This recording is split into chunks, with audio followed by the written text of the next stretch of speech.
జగన్ని దించేయాలి, బాబు గారిని తెచ్చేయాలి. ఇది రాధాకృష్ణ గారి కోరిక, తప్పేం లేదు.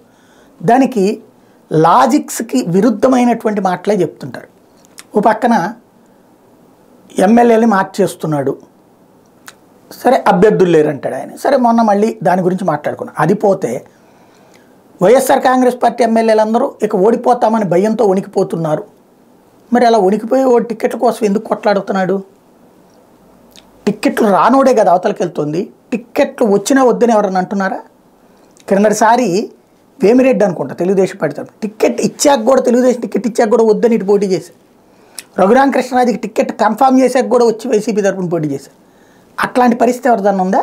జగన్ టిక్కెట్ ఇస్తానంటే వద్దులే, మేము తెలుగుదేశం అయితేనే గెలుస్తుందని చెప్పినోడు ఎవడన్నా ఉన్నారా?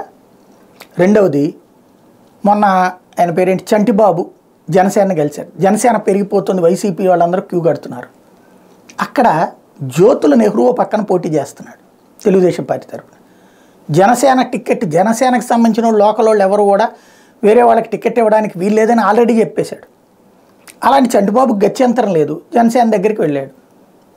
అక్కడ వైఎస్ఆర్ కాంగ్రెస్ పార్టీ టికెట్ ఇస్తానంటే వద్దంటాడా చంటిబాబు? ఇంకోటి, 2014లో జ్యోతుల నెహ్రూ ఏ పార్టీ? వైసీపీనేగా గెలిచింది, వైసీపీ తరపునేగా. మరి 2019లో చంటిబాబు ఏ పార్టీ? వైసీపీ.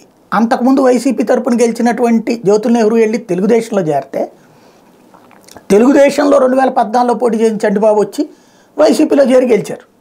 ఇప్పుడు వైసీపీ అక్కడ టికెట్ ఇస్తానంటే టికెట్ ఆయనకి ఇవ్వట్లేదు కాబట్టి ఆయన వెళ్తానంట. అట్లాంటి అర్థమయ్యేలా చెప్పడం అన్నటువంటిది పక్కన పెట్టి ఏదో జరిగిపోతుంది అన్నటువంటి కోణం. మరొకటి వచ్చేటప్పటికి దాదాపుగా ఎమ్మెల్యేలను మార్చడం వలన ఏదో ఎమ్మెల్యేలని మార్చి తప్పు చేస్తున్నాడు. మరి తప్పు చేస్తే జగన్కి నష్టము, బాబుకి హ్యాపీనే కదా. మరి ఎందుకు ఇంకా ఫీల్ అవటం? బాబు మంచే కదా మనం కోరుకుంటుంది. జగన్ తప్పు చేస్తే ఇంకేం బాధ? చేయమని చెప్పాలి కదా, ప్రోత్సహించాలి కదా, తద్వారా బాబుని గెలిపించాలి కదా. మరి ఇందులో లాజిక్ లేనటువంటి స్టేట్మెంట్లు ఎందుకు ఇస్తున్నారో అర్థం కాదు. ఇంకోటి వచ్చేటప్పటికి కీలకమైనటువంటి అంశం, 25 మంది వైసీపీ సిట్టింగ్ ఎమ్మెల్యేలు కాంగ్రెస్ పార్టీలోకి. ఏం చేయాలి వెళ్ళి వాళ్ళు?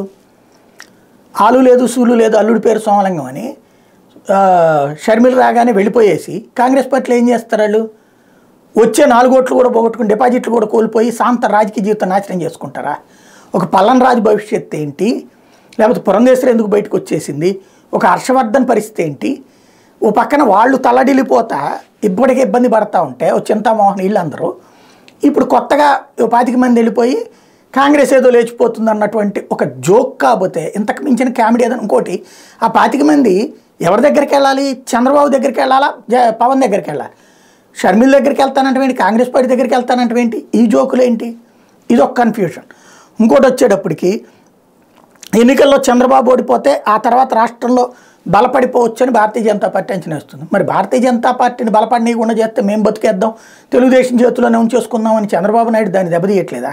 2020లో పవన్ కళ్యాణ్కి గెలవనిచ్చి, పవన్ కళ్యాణ్తో ఎలనిచ్చి, ఇప్పుడు పవన్ కళ్యాణ్ తెలుగుదేశంతో ప్రతి మీటింగ్లో కూర్చుంటాడు, 10 సార్లు కూర్చుంటాడు, అవసరమైతే ఆత్మీయ సమావేశాలు పెట్టిస్తాడు. అదే భారతీయ జనతా పార్టీతో ఒక్క మీటింగ్ నేను అడగనివ్వాల, ఒక్కసారి డిసైడ్ చేయనివ్వాల.